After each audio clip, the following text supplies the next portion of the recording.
2001 সালের নির্বাচনের দিন যখন ঘোষণা হলো আমি বিজয়ী হয়েছি, তখন হাজার হাজার মানুষ এই মাখা আলমগীরকে ঘেরাও করেছিল, করেনি? আমি নিজে মেজর রেজাকে নিয়ে, ওসি ওয়াকিলকে নিয়ে আমি দাউদকান্দি ব্রিজ পার করে দিয়ে এসেছিলাম। প্রতিদানে কি পেয়েছি? 2009 সালে চুরি করে ওই 111 $6 ওই মঈনুদ্দিন ফখরুদ্দিনরা ওই সুরঙ্গ পথে টাকা এনে কারচুপি নির্বাচনে জয়যুক্ত মঈনুদ্দিন খান আলমগীরকে করেছিল। কিন্তু আসলে কি হয়েছিল? হয় নাই। হাইকোর্টে রায় পেয়েছিলাম, সেই রায়কে ডক্টর হুদা এবং ব্রিগেডিয়ার জেনারেল সাখাওয়াত হোসেনের ওই নির্বাচন কমিশন ওই শামসুদ্দিন চৌধুরী মানিক ওরফে কালামাইকা আমাকে সংসদে যেতে দেয় নাই, মনে আছে? আমার নেতারা মামলা করেছিল, সকলকে জেল হাজত খাটিয়েছিল। তারপরে আমাদের কালো দিন এই 17 বছর আমরা খোলামেলায় মুক্ত আকাশে আমরা অক্সিজেন নিতে পারি নাই, আমরা কথা বলতে পারি না।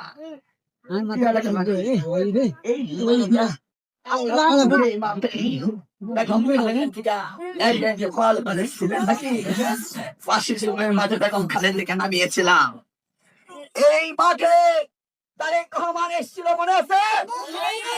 এইখানে তারেক রহমান সাহেব যখন তৃণমূল সম্মেলন করলেন, তিনি এখানে এসেছিলেন। ওই দক্ষিণে রহিমনা জেলার দিয়ে উত্তরে সাচার দিয়ে তিনি বেরিয়ে গিয়েছিলেন, আপনাদের সাথে হাত মিলাননি, মিলিয়েছিলেন। ঠিক তেমনি ভাবে 1979 সালে শহীদ রাষ্ট্রপতি জিয়া রহমান এই রাস্তাতে গিয়েছিলেন, তিনি এই সাচারের রাস্তা করে দিয়েছিলেন। তার কারণে এই সাচারের রাস্তা হয়েছিল।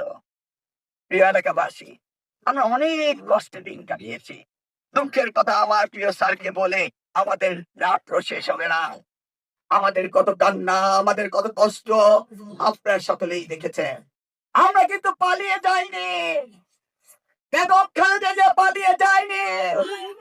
যখন ষড়যন্ত্র করেছিল ওনাকে দেশ থেকে বের করে দিবেন, তখন তিনি বলেছিলেন আমার বিদেশে কোনো বিত্ত বিভরী বাড়িঘর নেই, আমার বাংলাদেশেই হচ্ছে আমার একমাত্র ঠিকানা, বলেননি?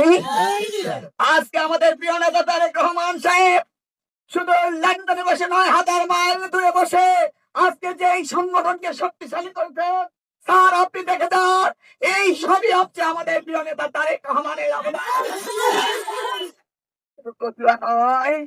সারা বাংলাদেশে তিনি এইভাবে এই দলকে বাংলাদেশের সর্ববৃহৎ দল